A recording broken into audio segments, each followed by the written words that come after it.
السلام علیکم ورحمت الله وبرکاته. ورونو زه په سینګاپور کې یم او سینګاپور واقعا یو ښایسته ځای دی او مرتیز شو.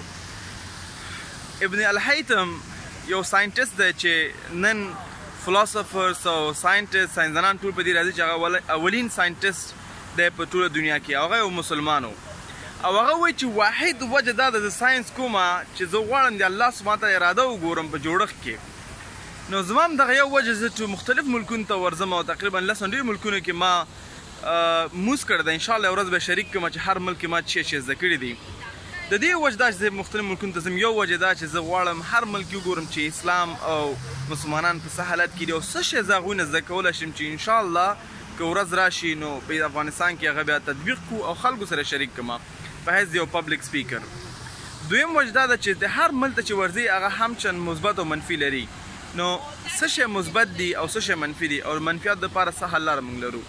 نو یقینا سینګاپور ډېر یو پاک ملک دی، ډېر یو ښایسته ملک دی او څنګه سره ډېر قیمتي ملک هم دی. هر څه ډېر قیمته دي الحمدلله. وهغه ښه و.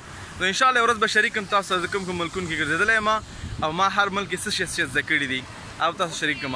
امید لرم چې دا ویډیو تاسو وګورئ او حتما هیڅ مه ډارېږئ یو نوی شی تجربه کول، یو څه شی لیدل، ځکه چې اخر موږ څه شی چې لاسته نه وړو اخر موږ دا ګورو چې الله سبحانه وتعالی رضا هم لیدله.